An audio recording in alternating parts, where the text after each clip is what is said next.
Gunfire in the pouring rain. The deafening roar of an explosion, shattered glass raining down like diamonds.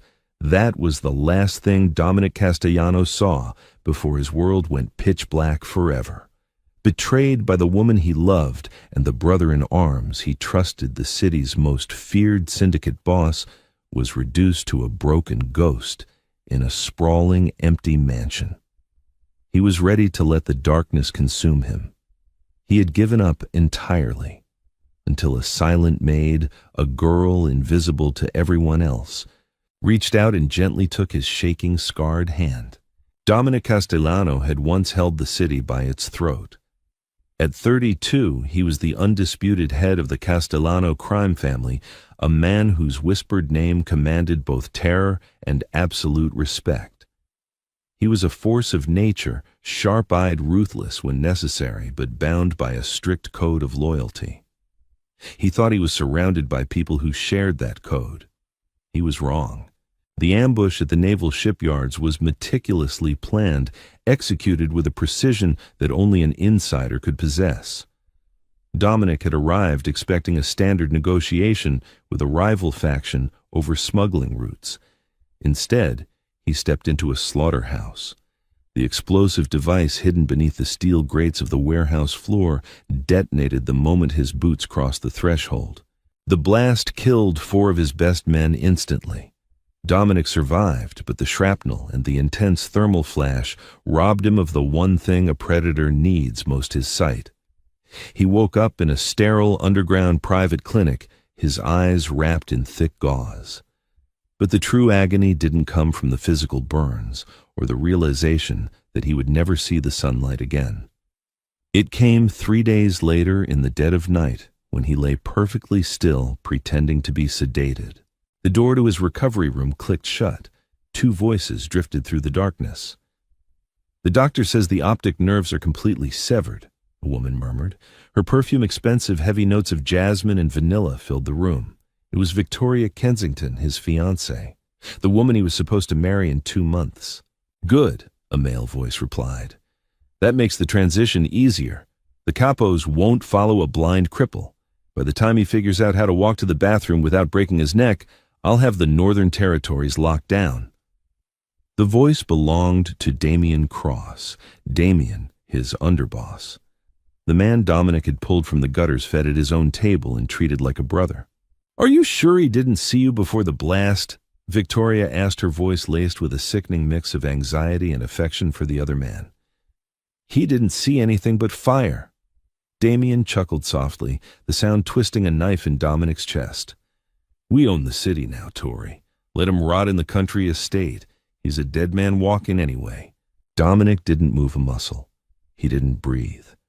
The sheer magnitude of the betrayal shattered his spirit more completely than the bomb had shattered his body. They had played him for a fool. 2 weeks later, Dominic voluntarily signed away temporary operational control of the syndicate to Damien, citing his recovery. He packed his bags and retreated to the Hawthorne estate, a sprawling, isolated Gothic mansion nestled in the dense pine-covered mountains of upstate New York. He went into exile. The king surrendered his crown. Weeks bled into months. The Hawthorne estate became his tomb. Dominic descended into a deep, agonizing depression. He smashed the antique mirrors in the hallways, furious at his own vulnerability. He drank heavily, the premium whiskey burning his throat, numbing the phantom pains of the explosion. The local staff hired to maintain the massive property, terrified of his violent outbursts, began to treat him not as a boss, but as a monster locked in the attic. They neglected their duties, whispering cruel jokes behind his back, stealing fine silverware, and serving him cold, careless meals, knowing the blind boss couldn't see their insolence. Dominic knew. He could hear their whispers. He could taste the stale food, but the fire inside him was gone. Betrayal had hollowed him out. He simply didn't care anymore. He was waiting to die. Madeline was a ghost long before she stepped foot in the Hawthorne estate. 5 years ago, a brutal home invasion had stripped away her family, and in the aftermath of the severe psychological trauma, her voice. Doctors called it selective mutism, a defense mechanism against a world that had proven too loud, too violent.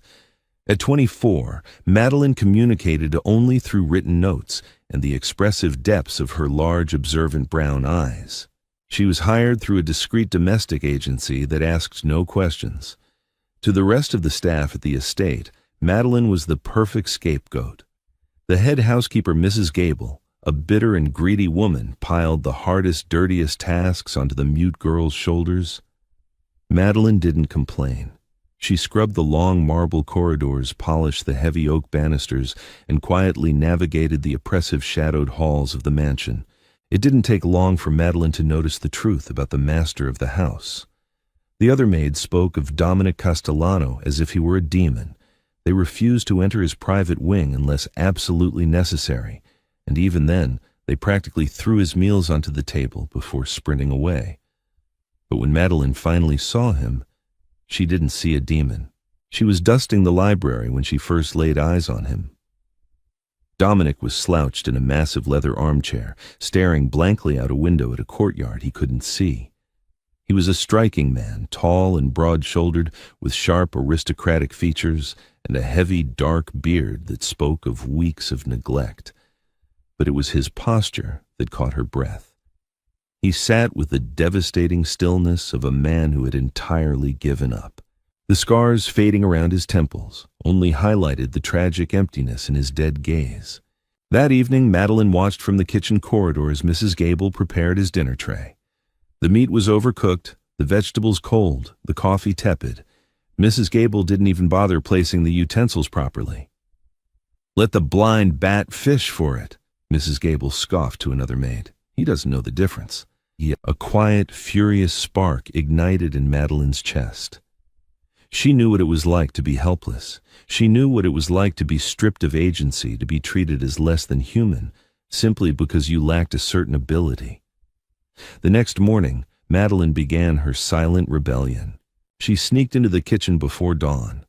She prepared a fresh, steaming plate of eggs, perfectly toasted bread, and rich, boiling hot coffee.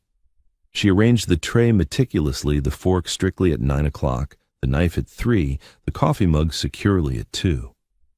Consistency was vital for someone who couldn't see. When Dominic awoke and felt his way to his sitting room table, Madeline watched from the crack in the doorway. He reached out his large hands, fumbling defensively. His fingers brushed the hot ceramic of the mug. He paused. He cautiously touched the fork, tracing its position. He took a bite, and for the first time in months, a flicker of confusion crossed his hardened, bearded face. It was warm. It was perfect. From that day on, Madeline became his unseen guardian. She realigned the heavy furniture in his wing that the other maids carelessly moved, preventing his agonizing bruise collisions.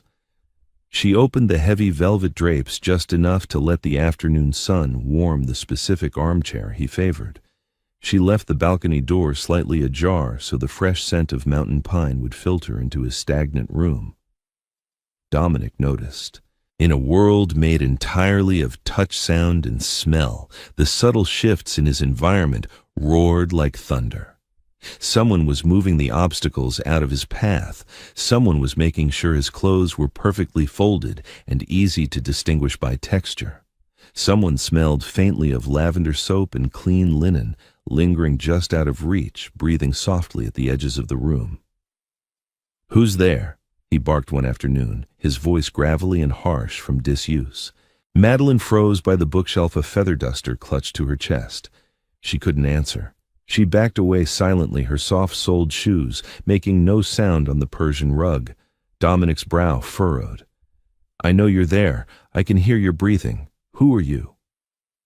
When only silence answered him, he gripped his cane, his knuckles turning white, a wave of familiar paranoia crashing over him. Was it one of Damien's spies? "Speak!" he roared, hurling his crystal whiskey glass at the wall. It shattered into 100 pieces.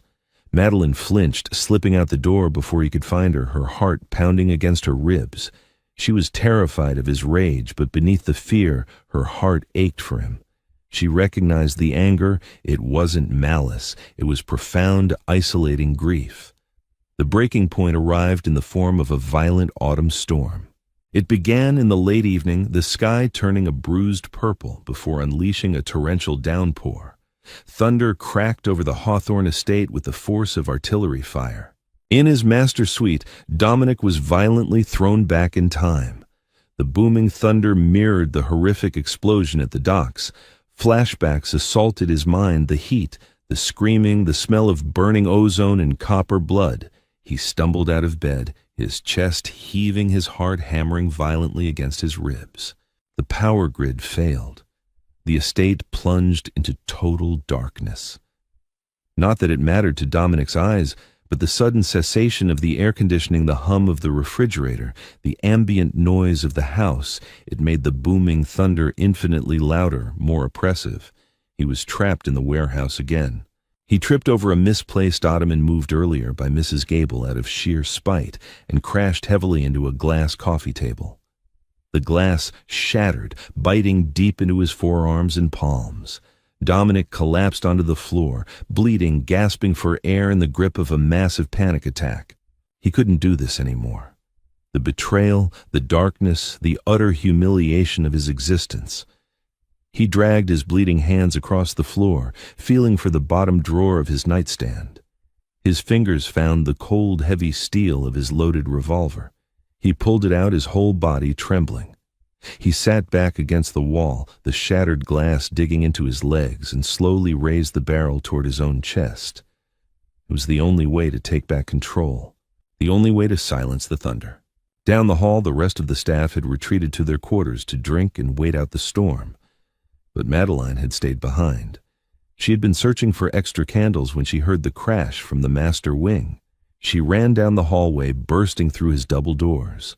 In the flashes of lightning, she saw him. The terrifying Mafia Boss, the ruthless king of the underworld, was sitting in a pool of blood and shattered glass, shaking like a frightened child, a gun pressed to his heart. Madeline didn't hesitate. She didn't think about the danger. She threw herself onto the floor, ignoring the sharp shards of glass that sliced into her knees. Dominic heard the rustle of fabric, the sudden movement in the room. "Get out!" he screamed, his voice breaking in a hoarse sob. "Get the hell away from me!" He expected the intruder to run. Everyone ran from him now. Instead, a soft, warm presence dropped to the floor right beside him.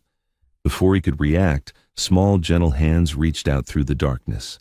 They didn't grab the gun. They didn't use force. Instead, Madeline wrapped her soft fingers entirely around his large, scarred, trembling hands holding the weapon. Dominic gasped, his entire body stiffening. Her touch was incredibly warm.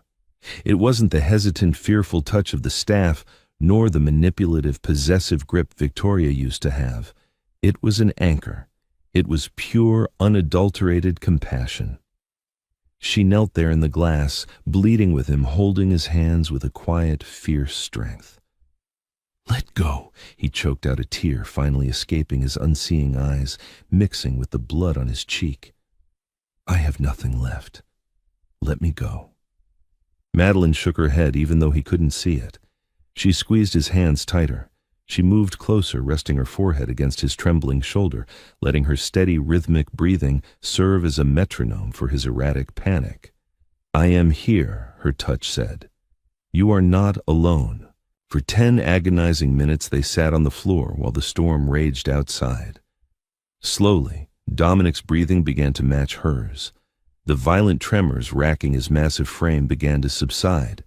The heavy steel of the revolver slipped from his grasp, clattering harmlessly onto the floor. He tentatively released his white-knuckled grip, turning his large, bloody hands over to feel the small ones holding them. He felt the soft skin, the slight calluses on her fingertips from scrubbing floors. He traced his thumb over her knuckles. "You're the one," he whispered, his voice barely audible over the rain. "The one who moves the furniture, the one who makes the coffee." Madeline squeezed his hand in confirmation. One squeeze for yes. Dominic swallowed hard, leaning his head back against the wall, utterly exhausted. "Why won't you speak to me?" Madeline froze. She gently pulled one hand away, took his index finger and slowly traced an X over her own lips. Dominic's brow furrowed as his sensitive fingertips felt the motion. Realization dawned on him. You can't. One squeeze of his other hand. Yes. A profound, heavy silence settled between them, safe and thick, pushing back the lingering ghosts of his trauma. The king of the underworld, blinded and betrayed by the people who talked the most, sat in the dark, holding the hand of a girl who couldn't utter a single word. And for the first time since the explosion, Dominic Castellano didn't want to die. A tiny, dangerous spark of life, of vengeance, of hope, ignited in the pitch black of his world. The morning sun pierced the heavy velvet curtains, but for Dominic Castellano, the world remained an impenetrable canvas of black. Yet for the first time in 8 agonizing months, the suffocating weight pressing down on his chest had vanished.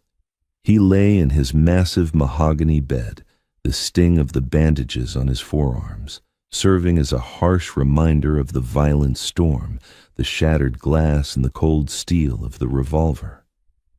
He remembered the small, calloused hands that had anchored him to the earth when he was entirely ready to leave it. He sat up, his heightened hearing, catching the faint rhythmic sound of a broom sweeping the hallway just outside his suite. It was her, the invisible girl. He didn't know her name and he didn't care. She was the only genuine pulse in this suffocating house of ghosts. "Come in," he called out. His voice was no longer the broken, pathetic rasp of a defeated man. It carried a fraction of the old commanding baritone that had once silenced crowded boardrooms. The sweeping stopped abruptly. A moment later, the heavy oak door creaked open. The faint comforting scent of lavender and clean linen entered the room, chasing away the stale smell of whiskey and despair. "You saved my miserable life last night," Dominic stated flatly, turning his face precisely toward the sound of her soft, even breathing. "I don't like owing debts, especially to my own staff." Silence stretched across the massive bedroom. He heard the soft shuffle of her shoes on the expensive Persian rug. Then, a light, warm weight settled tentatively onto his right palm. It was a small, leather-bound notebook, followed by the smooth plastic of a ballpoint pen. Dominic ran his thumbs over the items. A grim, humorless smile touched his lips. "You write." "I read no, that won't work, sweetheart. Unless you can write in Braille, we have a significant logistical issue." He felt her hands gently take his. She guided his right index finger to the smooth surface of the notebook, then took the pen in her own hand. Slowly, deliberately, she pressed the dull back end of the pen against his palm, tracing a distinct shape into his skin. M, then an A, then a D. M-A-D. Dominic murmured, his brow furrowing as he concentrated on the tactile sensation. She finished the word with a flurry of strokes. "Madeline. Your name is Madeline." A single firm tap on the back of his hand. "Yes." "All right, Madeline," Dominic breathed, leaning forward, the predatory instincts of a syndicate boss slowly thawing in his veins. "Here is the reality of the situation. I am blind, but I'm not deaf, and I'm no longer dead. The people running this house think I am a decaying corpse. They answer to the man who put me in this state. I need eyes. I need someone who can see the board and tell me where the pieces are. Can you do that for me?" Madeline stood perfectly still. She knew the inherent danger of this proposition. She knew the terrifying stories of the Castellano family, the blood they spilled, the ruthless efficiency of their operations. But she also remembered the profound vulnerability of the man on the floor last night, the man who had been stripped of absolutely everything by those he loved most. She thought of her own tragedy, the crushing silence forced upon her by violent men. Dominic was fighting the same monsters. She reached out, tracing a slow, deliberate Y-E-S across his broad palm. From that specific morning, the Hawthorne estate ceased to be a tomb and secretly transformed into a training ground. To the rest of the corrupt staff, Dominic remained the tragic, broken recluse. He allowed the spiteful Mrs. Gable to serve him cold meals, maintaining his flawless facade of pathetic apathy. He stumbled intentionally when others were watching, knocking over vases and allowing their cruel sneers and whispered insults to wash over him without reaction. But behind the locked heavy doors of the master wing, a vastly different reality unfolded. Dominic began to aggressively rebuild his physical strength. He used the heavy oak furniture for resistance training, pushing his large lethargic frame to its absolute limits. Madeline guided him relentlessly quietly, moving dangerous obstacles, adjusting his posture with gentle taps, and ensuring he navigated the sprawling room without injury. His muscles, softened by months of severe depression, quickly remembered their former explosive power. The intense, grueling workouts fueled his singular burning focus, absolute vengeance. Their unique communication rapidly evolved into a complex silent language of taps and traced letters. 2 rapid taps meant immediate danger or someone approaching the wing. 3 taps meant the perimeter was clear. A slow, deliberate circle drawn on his shoulder meant she had found something highly interesting. Through Madeline's meticulous observations, Dominic learned the grim reality of his exile. She wrote out exhaustive, detailed lists of the staff's daily activities by tracing the words onto his broad back or calloused palm.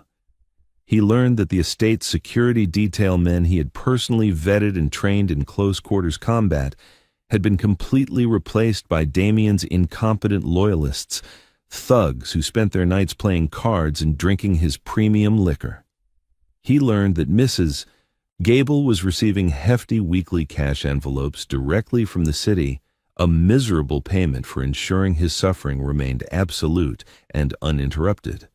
The entire sprawling estate was a carefully constructed cage meant to keep him contained until he conveniently died of grief or his own hand. But Damien had grossly miscalculated the terrifying resilience of a man who suddenly had nothing left to lose.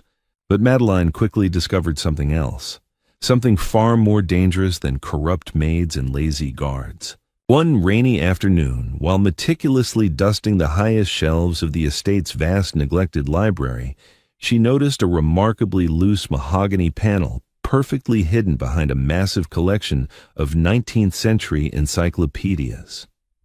Prying it open with a letter opener, she found a heavy, formidable steel wall safe. The brass dial was heavily worn but coated in a thick layer of dust clearly untouched for several months. She rushed immediately to Dominic's quarters, pulling him urgently by his cotton sleeve toward the library. Once securely inside with the doors locked, she guided his large hands to the cold steel of the hidden safe, then rapidly traced the letters SAFE onto his palm. Dominic's breath hitched noticeably. "My father's private vault," he whispered, his scarred hands reverently tracing the brass dial. "Damien doesn't know about this. Nobody alive does. Before he died, the old man kept his ultimate contingency funds here. Untraceable bearer bonds, forged emergency passports. If Damien hasn't found it, it strictly means he doesn't have the complete financial ledger of the Castellano Empire." He stood up perfectly straight, his strong jaw clenching tightly. Damien arrogantly thought taking my eyes took my power. He completely forgot that a king's true power is always secured in his treasury. He turned his sightless, intense gaze toward Madeline. "I critically need you to be my hands, Madeline. I know the exact combination." It took them 3 tense attempts. Dominic recited the precise numbers in a hushed, urgent whisper, and Madeline meticulously spun the heavy brass dial, her fingers sweating slightly. 42 right, 16 left, 30 right. With a heavy, incredibly satisfying mechanical click, the thick steel door smoothly swung open. Madeline peered deep inside the dark cavity, her breath completely caught in her throat. The safe was tightly packed to the brim with thick, pristine stacks of banded $100 bills, velvet drawstring pouches that jingled softly with the unmistakable heavy weight of cut diamonds, and several thick, deeply worn leather-bound ledgers containing decades of secrets. She aggressively traced MONEY on his hand. Then she traced a massive continuous circle on his chest, visually indicating the sheer unbelievable volume of the wealth. Dominic let out a low, dark chuckle, that instantly sent cold shivers down Madeline's spine. It wasn't a sound of relief or joy. It was the terrifying sound of an apex predator spotting its prey's exposed neck. We unexpectedly have the resources. Now we just patiently need the right moment to strike. The pivotal moment arrived precisely 2 excruciating weeks later, heralded abruptly by the distinct heavy crunch of expensive tires violently kicking up gravel on the estate's long winding driveway. Madeline was thoroughly polishing the ornate brass banister in the grand foyer when the heavy mahogany double doors suddenly swung wide open. The sudden violent shift in air pressure immediately brought a suffocating, nauseating wave of expensive perfume, heavy cloying jasmine and vanilla mixed intensely with the sharp, acrid scent of imported Cuban cigars. God, this place is entirely horribly depressing. A woman's sharp, condescending voice echoed loudly through the high vaulted ceilings. It genuinely smells like damp dust and absolute decay. How much longer do we genuinely have to keep blindly funding this pathetic mausoleum, Damien? Madeline completely froze strategically, keeping her head bowed low, her polishing rag moving rhythmically and mindlessly over the brass. She didn't need to look up to know exactly who it was. The vivid, hateful descriptions Dominic had given her were permanently etched into her mind. Victoria Kensington, the traitorous, cold-blooded fiancée. Patience. Tory, a remarkably smooth, deeply arrogant male voice, replied, echoing with unearned confidence, Damien Cross. The board of capos still has a few annoying old traditionalists who foolishly hold romantic notions about absolute loyalty to the Castellano bloodline. If we aggressively cut his funding or simply put a bullet in his head too soon, they might legitimately revolt. We just let nature comfortably take its course. He's rapidly drinking himself to death anyway. Madeline felt a massive surge of cold, protective fury. She diligently kept her brown eyes glued firmly to the marble floor as heavy, confident footsteps aggressively approached the staircase. "You there! The mute girl!" Victoria snapped viciously, her sharp designer heels clicking loudly and aggressively on the marble. Madeline deliberately flinched appropriately, dropping her rag in mock terror and slowly looking up with wide, submissive, terrified eyes. She saw Victoria draped heavily in a luxurious, pristine white cashmere coat, looking fiercely down at her as if she were a remarkably unpleasant, disease-ridden insect. Beside her stood Damien, a conventionally handsome man with incredibly sharp features and cold, highly calculating eyes, wearing a bespoke, tightly fitted Italian suit undoubtedly paid for by Dominic's stolen empire. "Is he upstairs?" Damien aggressively demanded, not bothering to politely lower his voice for the staff. "Is the blind, miserable cripple decent?" Madeline nodded, frantically playing the terrified servant, flawlessly gesturing vaguely and fearfully toward the master wing. "Fetch us some passably decent champagne, if this damp, miserable ruin even has any left, and promptly bring it to his study." Victoria coldly ordered, waving her manicured hand dismissively. "Let's get this thoroughly awful business over with. The rancid smell here is completely ruining my appetite." Madeline practically ran in sheer panic toward the kitchens, her heart hammering violently against her ribs. She absolutely had to warn Dominic. She entirely bypassed the wine cellar, immediately sprinting up the hidden back servant stairs, desperately taking them 2 at a time. She violently burst into Dominic's suite without knocking. He was in the middle of a remarkably grueling set of rapid push-ups, heavy sweat gleaming intensely on his scarred, heavily muscled back. He froze instantly, his muscles locking at the sound of her highly erratic, panicked breathing. She practically threw herself forcefully at him, fiercely grabbing his sweaty hand and frantically tapping twice. Danger. Then she aggressively traced a sharp V and a strict D onto his calloused palm with heavily trembling fingers. Victoria and Damien, they were here. Dominic's entire demeanor drastically shifted in a microscopic fraction of a second. The highly powerful, extremely dangerous mob boss completely vanished. He violently slumped his broad shoulders, his face rapidly slackening into an incredibly convincing expression of vacant, pathetic, absolute despair. He quickly grabbed his dark sunglasses, violently slipping them over his heavily scarred eyes, and frantically reached for the half-empty bottle of intensely cheap whiskey he strategically kept on the nightstand, strictly for show. He aggressively splashed a highly generous amount directly onto his shirt collar to ensure the undeniable stench of alcohol comfortably preceded him, then clumsily grabbed his wooden cane. "Help me to the study." He slurred heavily, leaning his massive weight heavily and uselessly onto Madeline's small shoulder. "Make it look exceptionally pathetic." They slowly, painfully navigated the long hallway, just as the heavy doors of the study abruptly swung open. Damien and Victoria confidently stepped in aggressively, bringing the harsh chill of the outside world directly with them.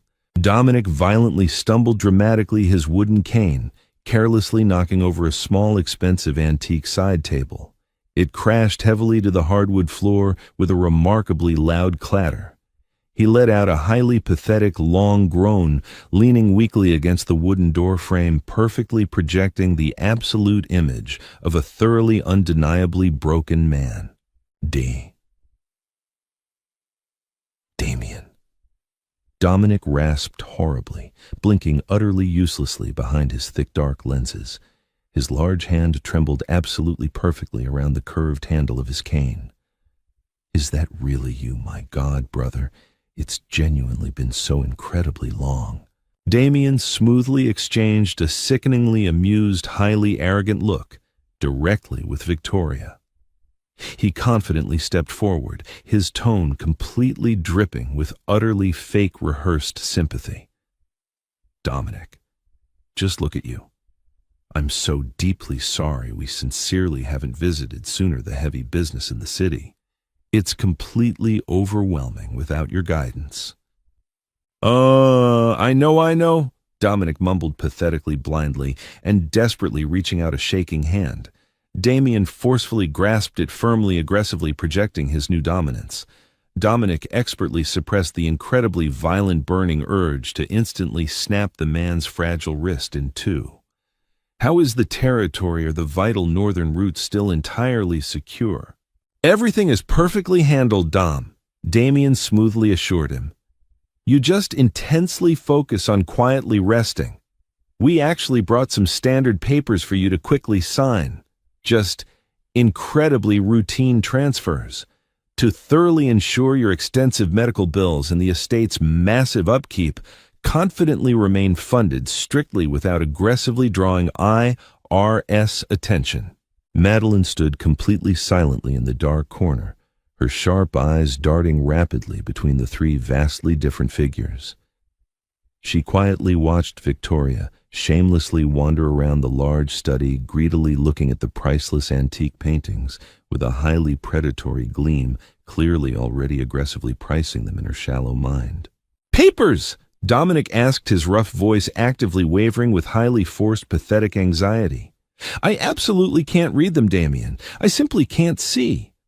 "I'll gently guide your hand, brother," Damien smoothly lied, quickly pulling a highly thick stack of crisp legal documents from his expensive designer briefcase. "It's strictly just standard, incredibly boring protocol." Madeline carefully edged closer, cleverly pretending to furiously tidy a messy bookshelf. She quickly caught a highly revealing glimpse of the bold black heading clearly printed on the top document. It absolutely wasn't a standard medical transfer. It was a complete, highly irrevocable legal signing over of the Castellano family's incredibly massive primary shipping company, the Absolute Legal Front, for their most intensely lucrative smuggling operations. They were ruthlessly trying to completely steal the very last legitimate pillar of his former empire. She absolutely had to stop him from signing it.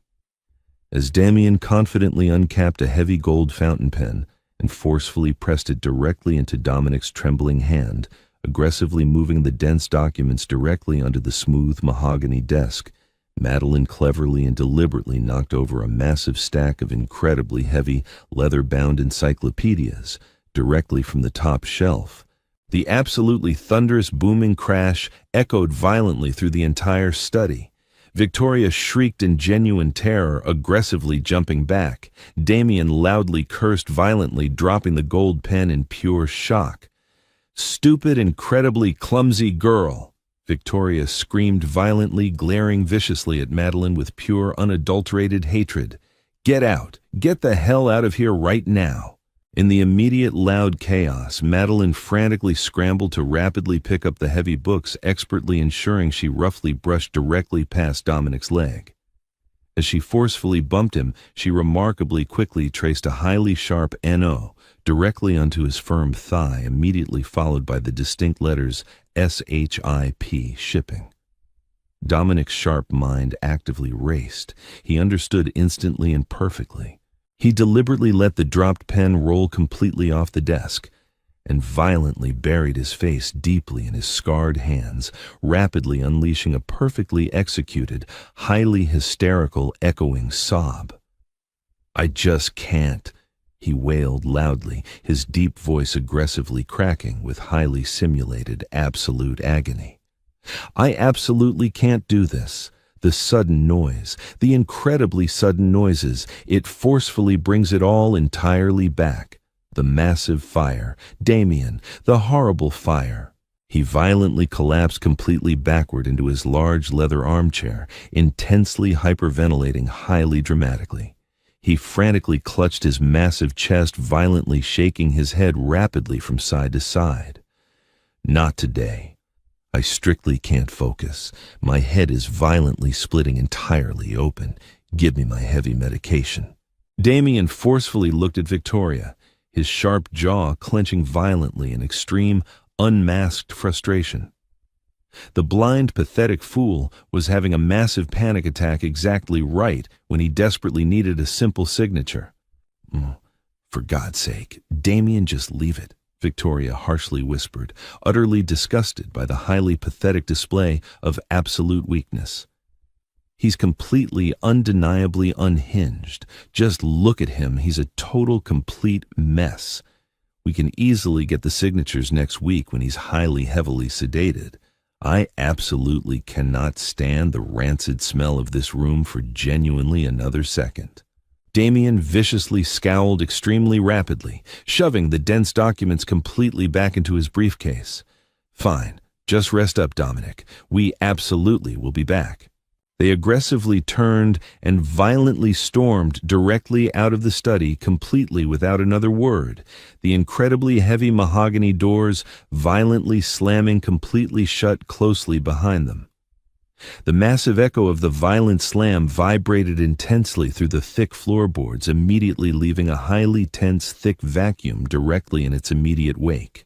Complete silence rapidly descended upon the massive room, once more, entirely broken only by the incredibly slow, steady ticking of the grand antique grandfather clock securely in the corner.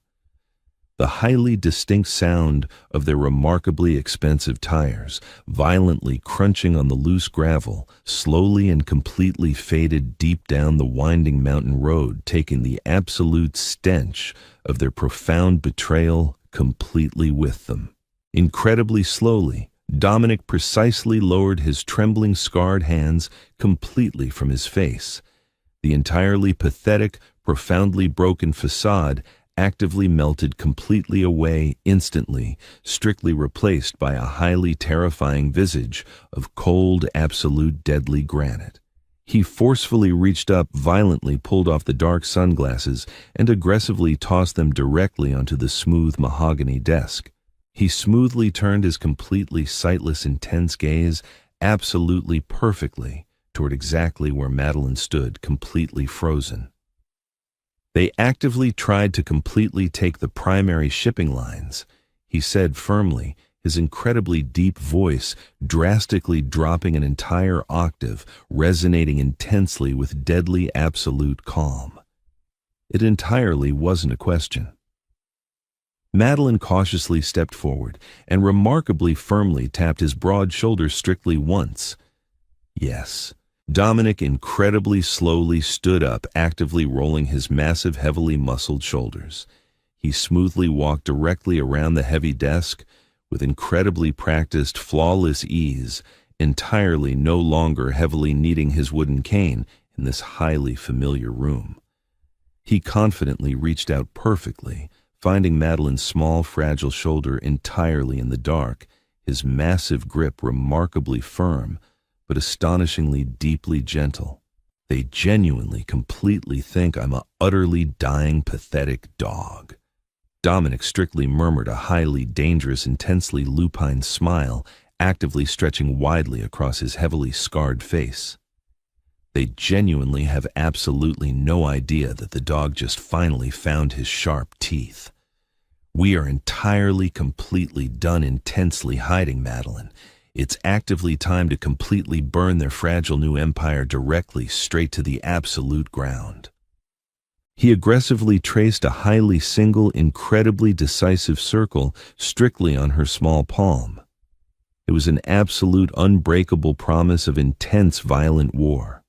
And the completely silent, incredibly brave Maid immediately squeezed his massive hand tightly in return, entirely ready to confidently walk directly into the massive fire, strictly beside the incredibly dangerous blind king. Dominic's resurgence began with a single undeniable truth. A king trapped in a tower cannot lead an army unless he finds a messenger. For weeks, Madeline became his absolute lifeline to the criminal underworld he had seemingly abandoned. The immense wealth hidden within the mahogany-paneled library safe provided the necessary fuel, but they desperately needed a physical sword. Dominic knew precisely who to call. Before the devastating explosion at the naval shipyards, Dominic had deliberately kept a phantom operative entirely off the syndicate's official ledgers. His name was Harrison Cole. Harrison was a ghost, a lethal enforcer who answered strictly to the Castellano bloodline, and no one else. When Damien violently seized power, Harrison had quietly vanished into the city's murky underbelly, waiting patiently for a signal that his rightful boss was still breathing. Dominic carefully placed a solid gold Castellano signet ring into Madeline's small hand. It was the ultimate proof of life. There is a rundown mechanic's garage on the eastern edge of the industrial district.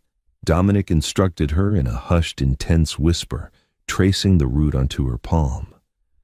Ask for Harrison. Give him the ring. He will absolutely understand what it means. Leaving the heavily guarded Hawthorne estate was remarkably dangerous, but Madeline possessed the ultimate advantage, absolute invisibility. To Damien's corrupt guards, she was merely the pathetic mute maid. She slipped out through the dense pine forest during a heavy morning fog, successfully hiking 3 miles to the nearest bus stop. Navigating the grimy, bustling city was a sensory assault after months of the estate's suffocating silence.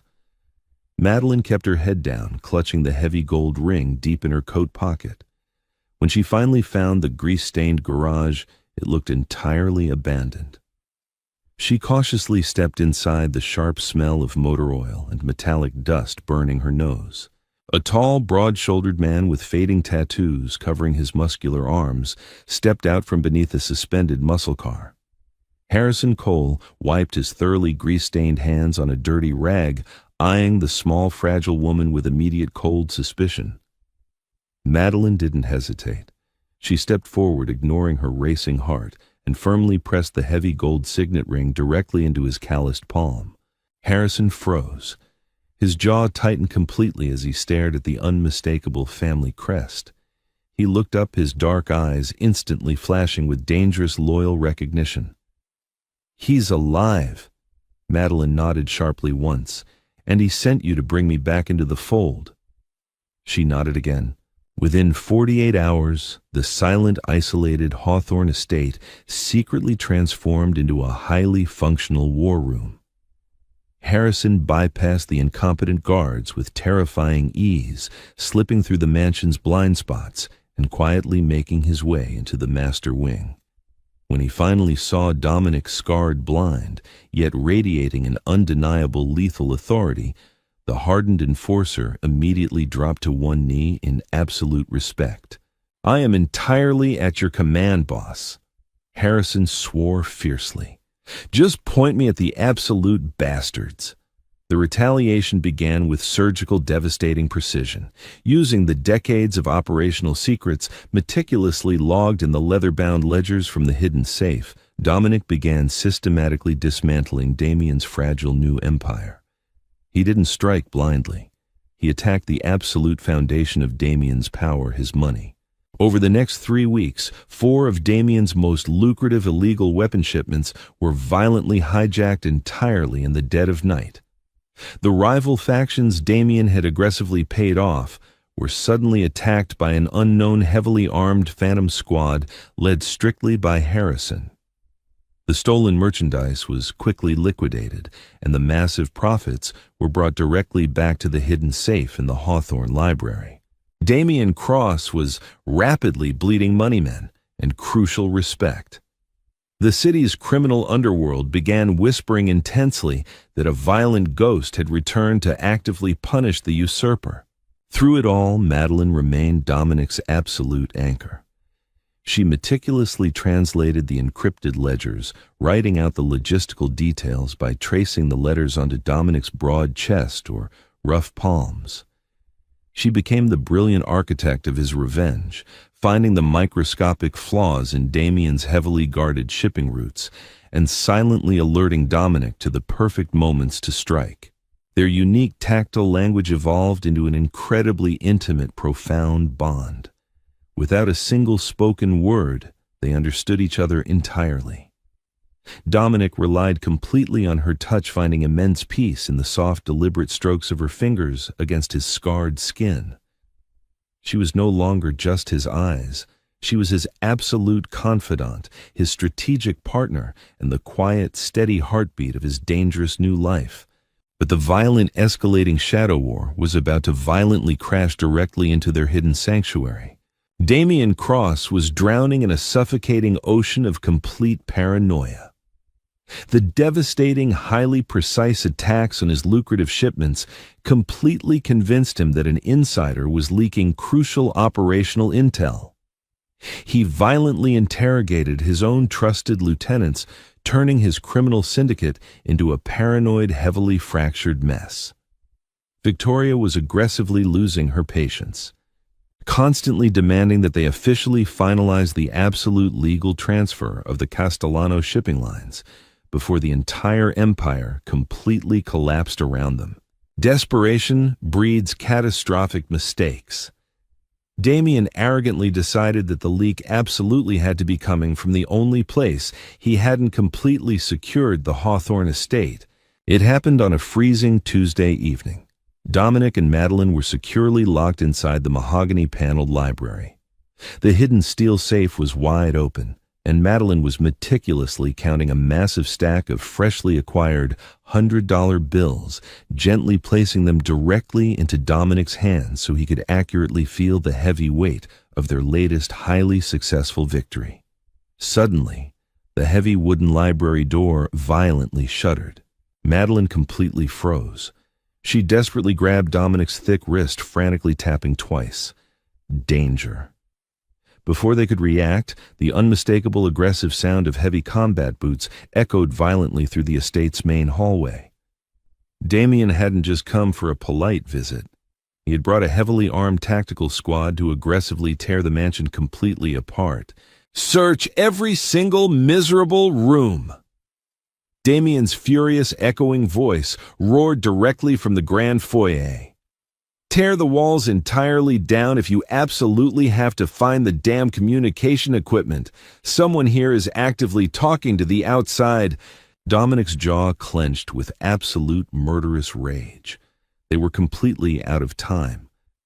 If Damien's men found the open safe, the massive piles of stolen cash, or the highly incriminating Castellano ledgers, they would strictly execute both of them right on the spot.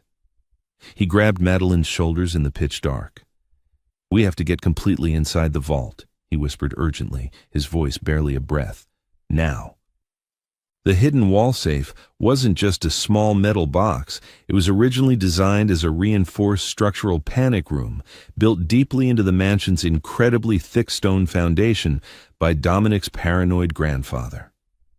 It was heavily concealed behind the false mahogany paneling, but it was exceptionally tight. Madeline frantically shoved the heavy stacks of cash and the thick ledgers completely back into the dark interior. Dominic expertly felt his way to the hidden hinges, aggressively pulling the remarkably heavy steel door perfectly open. They violently squeezed completely inside the freezing cramped space, just as the heavy brass doorknob of the main library aggressively began to turn. Dominic forcefully pulled the heavy steel door entirely shut, engaging the thick internal locking mechanism with a profoundly loud, terrifying click, right as Damien's armed thugs violently kicked the library doors entirely open. Inside the pitch-black, suffocatingly tight vault, Dominic and Madeline were pressed incredibly firmly against each other. There was absolutely no room to move. The cold, rigid steel pressed harshly against Madeline's back, while Dominic's massive, heavily muscled chest was crushed intimately against her front. Outside, they could clearly hear the violent, destructive chaos. Heavy bookshelves were forcefully pushed over shattering expensive glass. Priceless antiques were aggressively smashed directly onto the hardwood floor. "Check the damn walls," a gruff, heavily accented voice shouted aggressively. "The boss absolutely said there might be a hidden room." Madeline completely stopped breathing. Her heart hammered so violently against her ribs, she was absolutely terrified the armed men outside would easily hear it. She forcefully squeezed her eyes tightly shut, completely overwhelmed by the intense claustrophobic darkness and the terrifying immediate threat of absolute death. Suddenly, Dominic's large, rough hands gently found her trembling waist. He slowly moved his hands upward, perfectly tracing the delicate line of her spine, before gently resting his broad palms firmly against the sides of her terrified face. His thumbs softly brushed away a single terrified tear that had escaped her eye. He leaned his face completely down until his lips were mere millimeters from her ear. "Breathe," he mouthed silently against her soft skin, his warm breath sending a highly electric shiver directly down her freezing spine. He slowly brought his own massive chest carefully forward, completely pressing her gently against the steel wall. He deliberately matched his deep, remarkably calm breathing entirely to hers, forcing her panicked lungs to actively slow down. In the absolute terrifying darkness of the cramped vault, surrounded entirely by millions of dollars and deadly secrets, the terrifying Mafia Boss became her ultimate protector. Madeline carefully raised her trembling hands, gently resting them entirely flat against his rapidly beating heart. She could clearly feel the immense suppressed power radiating from his massive frame. She slowly traced a highly delicate, perfect circle directly over his heart. "I trust you." Dominic gently rested his forehead perfectly against hers. For the very first time in his violently chaotic, incredibly brutal life, he fully realized that true absolute power didn't come from instilling terrifying fear in other men. It strictly came from the undeniable, intense devotion of the remarkable woman currently trembling in his arms. He realized with absolute terrifying clarity that he would gladly burn the entire city completely to ashes before he ever let anyone harm a single hair on her head. The incredibly violent, destructive search of the library lasted for 20 agonizing, deeply terrifying minutes. The thugs heavily banged violently on the mahogany panels, entirely missing the perfectly concealed thick steel door securely hidden directly behind the dense encyclopedias. "There's absolutely nothing in here," the gruff man finally yelled in immense frustration. "The blind bastard is probably sleeping right through the entire damn thing. Let's actively check the wine cellar." The heavy footsteps aggressively retreated, and the library door slammed violently shut. They waited in absolute, incredibly tense silence for another highly excruciating hour. When Dominic was entirely certain the heavily armed squad had completely left the immediate wing, he slowly, carefully disengaged the internal locking mechanism. The heavy steel door swung silently open, allowing the faint pale moonlight to filter perfectly into the dusty library. Dominic gently stepped entirely out, immediately turning back to offer his large hand to Madeline. As she carefully stepped completely out of the tight vault, her soft hand still firmly wrapped tightly in his, Dominic didn't immediately let go. He pulled her gently but firmly against his broad chest. "Damien is entirely desperate," Dominic strictly murmured into the absolute silence of the thoroughly wrecked room, his deep voice carrying a highly lethal, deadly promise. "He knows his fragile empire is completely falling apart. Tomorrow we actively stop hiding in the damn shadows. Tomorrow the king officially takes back his absolute crown." Madeline looked completely up at his heavily scarred, fiercely determined face. She slowly reached up gently, tracing the rugged line of his jaw, and finally deliberately traced an incredibly simple, profound Y-E-S directly onto his lips. They were entirely ready for absolute war. The bleak morning sun struggled to pierce the thick, heavy fog surrounding the Hawthorne estate. Inside the concealed mahogany-paneled library, Dominic Castellano stood perfectly still, his tall, imposing figure radiating a highly lethal, terrifying calm. The devastating raid the previous night had completely failed to break them. Instead, it had aggressively accelerated the inevitable timeline for absolute war.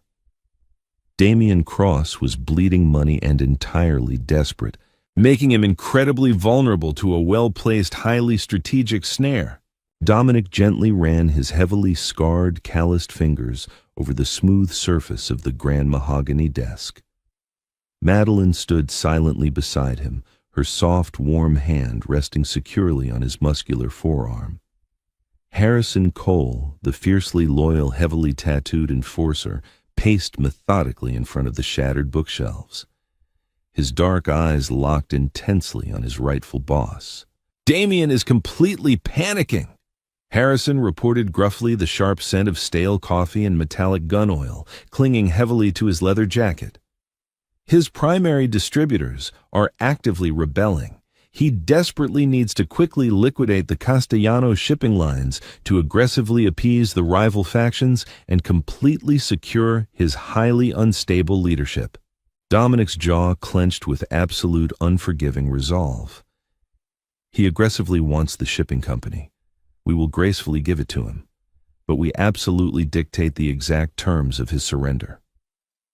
Madeline rapidly tapped Dominic's wrist twice, her brown eyes completely wide with intense, focused questioning. She forcefully grabbed his large hand and perfectly traced a sharp, distinct HOW directly onto his broad palm.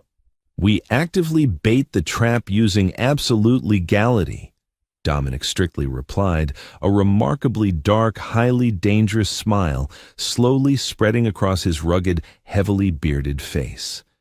"Before the explosion, I exclusively retained the elite legal services of Sullivan and Cromwell, the highly prestigious, intensely private law firm based securely in Manhattan. They firmly hold the absolute unbreakable master deeds to the Castellano shipping empire. Damien arrogantly assumes he can aggressively force a completely blind, pathetic man to hastily sign away the company in a dusty, forgotten mountain estate. He is entirely wrong." Dominic turned his unseeing, intensely commanding gaze directly toward Harrison. "I urgently need you to actively round up the remaining loyalist capos, the old guard who still firmly believe in the absolute sanctity of the Castellano bloodline. Tell them the blind king is officially calling a highly formal mandatory summit." Harrison pulled out a small, heavily worn leather notebook, rapidly jotting down the strict tactical instructions.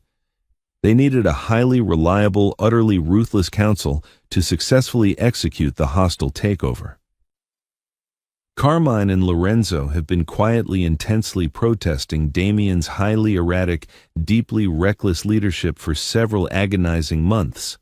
Harrison confirmed, firmly snapping the notebook completely shut. "If they directly see you standing strong, actively commanding the room, they will violently turn on Damien without a single moment of hesitation." Dominic slowly nodded. "Here is the exact, highly coordinated sequence of events. Step 1. Harrison will securely deliver a highly formal, intensely private legal summons directly to Damien and Victoria, officially inviting them to successfully finalize the heavily disputed shipping transfer. Step 2. The meeting will strictly take place at Pier 44, the absolute heart of the Castellano shipping empire, fully surrounded by heavily armed, deeply loyal guards, secretly loyal strictly to Carmine. Step 3. Madeline will meticulously guide me directly into the heavily secured warehouse. I must appear completely undeniably strong. No wooden cane, no pathetic stumbling. We absolutely need to aggressively send Damien a highly specific, undeniably terrifying message to completely guarantee his attendance. Dominic instructed, his deep, gravelly voice completely echoing with absolute deadly authority. A strictly formal declaration of absolute surrender. Madeline quickly grabbed a heavy, pristine sheet of expensive parchment paper and the heavy gold fountain pen that Damien had arrogantly dropped weeks ago. She rapidly placed them directly into Dominic's massive hands. Dominic firmly grasped the expensive pen and expertly dictated the strict lethal message for Harrison to loudly deliver. Now, to Damien Cross. The absolute darkness has finally completely won. The heavy burden of the Castellano Empire is far too immense for a thoroughly broken, completely blind man to heavily carry any longer. Meet me tonight at Pier 44. Bring the Sullivan and Cromwell transfer documents. You will strictly get your highly coveted shipping lines, and I will gracefully fade entirely into the quiet shadows forever. Harrison carefully took the handwritten, heavily sealed envelope, his dark eyes instantly flashing with absolute intense predatory anticipation. He won't be able to resist, boss. His massive, highly inflated ego will completely blind him to the obvious, highly lethal danger. As Harrison quickly left the completely wrecked library to violently set the massive iron trap into deadly motion, the heavy, suffocating silence rapidly returned to the Hawthorne estate. Dominic slowly turned strictly toward Madeline. He gently reached out perfectly, finding her small, fragile waist in the dark, and forcefully pulled her firmly against his heavily muscled chest. Tonight you securely stay completely behind Harrison's heavily armed men. Dominic strictly commanded, his deep voice heavily laced with immense, highly protective fear. When the violent shooting inevitably starts, you completely drop to the concrete floor and strictly do not move. Promise me, Madeline. Promise me you will actively stay entirely safe. Madeline looked completely up into his heavily scarred, fiercely handsome face. She stubbornly shook her head, even though he completely couldn't see the highly defiant gesture.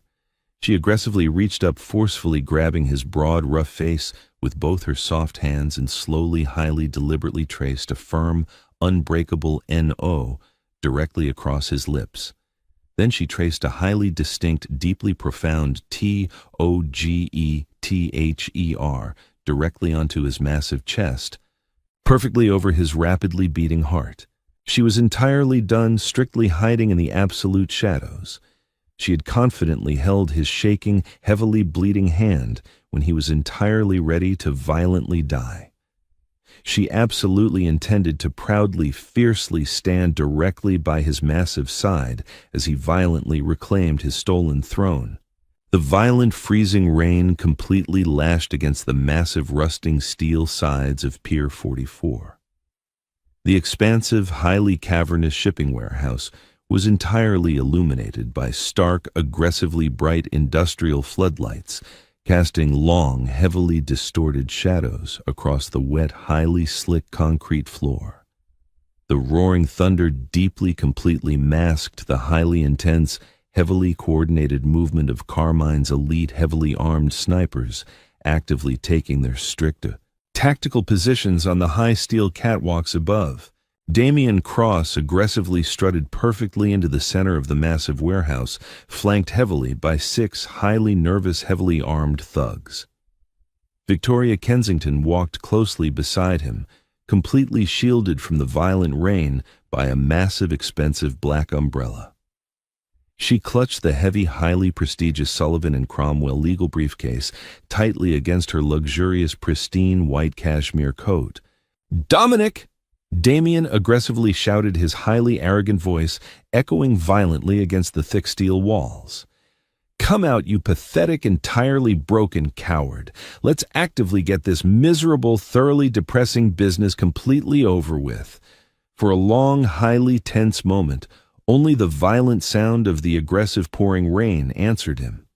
Then, the massive heavy metal doors at the far end of the industrial warehouse slowly, dramatically groaned open. Damien and Victoria completely froze. The highly arrogant, entirely confident smirks instantly, violently vanished from their sharply, completely pale faces. Dominic Castellano actively stepped entirely into the harsh, intensely bright industrial light. He absolutely wasn't aggressively hunched over. He completely lacked the heavy, pathetic wooden cane. He actively wore a highly tailored, incredibly expensive black Italian suit that perfectly accentuated his massive, highly imposing, deeply terrifying physical presence. His heavily scarred eyes were completely covered by sharp, expensive, dark aviator sunglasses. He strictly moved with absolute, highly lethal predatory grace, and directly by his massive side, her small, highly delicate hand resting perfectly confidently on his broad, heavily muscled forearm, was the supposedly pathetic, entirely mute Maid. Madeline wore a stunning, highly elegant black dress, her highly expressive brown eyes violently blazing with absolute, unyielding, fiercely loyal fire. She meticulously, silently guided him directly toward the precise center of the highly dangerous, completely open room. "What the hell is this?" Damien completely hissed aggressively, taking a rapid, highly nervous step backward. "Where are your heavy, pathetic bandages? Where is your miserable, thoroughly broken wheelchair?" Dominic completely stopped exactly 10 feet directly away from his utterly treacherous former friend. He highly, slowly, remarkably calmly reached up and perfectly removed his dark sunglasses, fully exposing his heavily scarred, completely unseeing eyes directly to the harsh light. "You completely took my sight, Damien," Dominic stated firmly, his deep, highly resonant baritone actively commanding absolute, terrifying obedience from every single, highly terrified person in the entire massive room. "But you arrogantly, entirely forgot to actively, completely take my highly lethal, unbreakable mind." Suddenly, the heavy metal side doors of the warehouse violently crashed entirely open. Carmine Falcone, Lorenzo Rossi, and Matteo Lombardi forcefully strode perfectly into the warehouse, heavily backed by over 40 heavily armed, highly loyal Castellano foot soldiers. They aggressively, completely surrounded Damien and Victoria in a highly lethal, entirely inescapable iron circle. The formal board of capos absolutely recognizes only one true legitimate king. Carmine Falcone aggressively roared, actively racking his heavy tactical shotgun with a highly terrifying, incredibly loud mechanical clatter. "And it entirely isn't you, you miserable, completely treacherous rat." Victoria aggressively shrieked in absolute, completely unadulterated terror, violently dropping the heavy Sullivan and Cromwell legal briefcase directly onto the wet, highly slick concrete floor. She frantically, heavily, completely turned directly toward Dominic, her entirely false, heavily manipulative tears instantly, aggressively streaming rapidly down her sharply contoured face.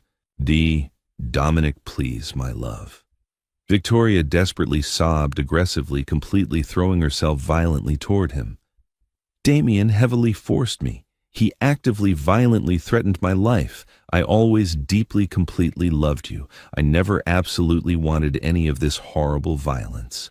Before she could actively reach him, Madeline smoothly, highly, fiercely stepped directly in front of the massive, highly imposing Mafia Boss. The completely silent, highly fragile Maid aggressively, completely blocked the highly manipulative, entirely treacherous woman. Madeline forcefully raised her small hand and aggressively delivered a highly spectacular, incredibly violent, profoundly sharp slap directly across Victoria's completely stunned, heavily makeup-covered face. The shockingly loud, extremely crisp sound of the highly violent slap perfectly echoed violently through the massive, heavily silent warehouse. Victoria violently, completely crumpled perfectly to the wet floor, completely sobbing heavily in absolute, undeniable defeat. Dominic let out a low, highly dangerous, deeply dark chuckle. He gently reached perfectly out, effortlessly, finding Madeline's highly trembling, completely Victoria's hand, and carefully intertwined his massive fingers permanently with hers. "You deeply, severely miscalculated, Damien," Dominic strictly murmured, actively stepping perfectly forward, completely guided safely by his utterly fearless, absolutely silent queen. "You aggressively surrounded yourself heavily with completely weak, highly treacherous liars. I actively surrounded myself completely with absolute, fiercely loyal strength." Damien aggressively, frantically reached strictly for his heavy, highly illegal firearm, but completely before he could aggressively clear the leather holster, Harrison Cole violently slammed the heavy, dense wooden stock of his tactical rifle perfectly into the immediate back of Damien's perfectly, completely terrified head. The highly treacherous, highly arrogant usurper violently, completely collapsed directly onto the highly wet concrete floor, entirely unconscious perfectly before he aggressively hit the entirely slick ground.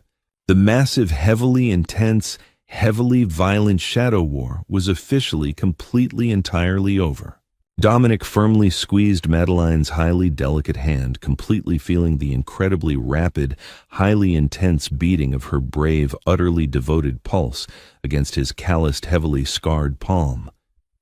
He couldn't actively see the incredibly beautiful, highly stunning warehouse, the heavily intimidated, intensely loyal capos, or the heavily defeated, completely ruined traders violently weeping perfectly at his incredibly expensive leather boots. He completely didn't heavily, absolutely need to see any of it. He had entirely survived the absolute, highly terrifying darkness, strictly because a completely silent, entirely invisible girl had actively, bravely, entirely chosen to highly, gently, deeply, perfectly hold his severely, violently shaking hand. Dominic Castellano, the highly undisputed, highly terrifying king of the city, perfectly lifted Madeline's entirely soft hand deeply, directly to his heavily scarred lips. He completely, highly reverently kissed her bruised knuckles in perfectly front of his entire, highly dangerous criminal empire. He actively knew, with absolute, highly undeniable, perfectly profound certainty, that as entirely long as he actively had her highly gentle, utterly, completely fierce touch, completely guiding him safely through the absolute shadows, he would entirely, utterly, absolutely never walk completely blindly into the entirely, highly terrifying, completely dark abyss perfectly ever entirely again. And there you have it. The thrilling conclusion to Dominic and Madeline's incredible journey from a broken man left to die in the shadows to a triumphant king standing fiercely beside his silent queen. Their story proves that true loyalty and profound love can conquer the darkest of betrayals. If this intense mafia romance had you on the edge of your seat, please like this video, share it with your friends who love a great redemption story, and subscribe to our channel for more heart-pounding dramas. What was your favorite plot twist? Drop a comment below and let us know.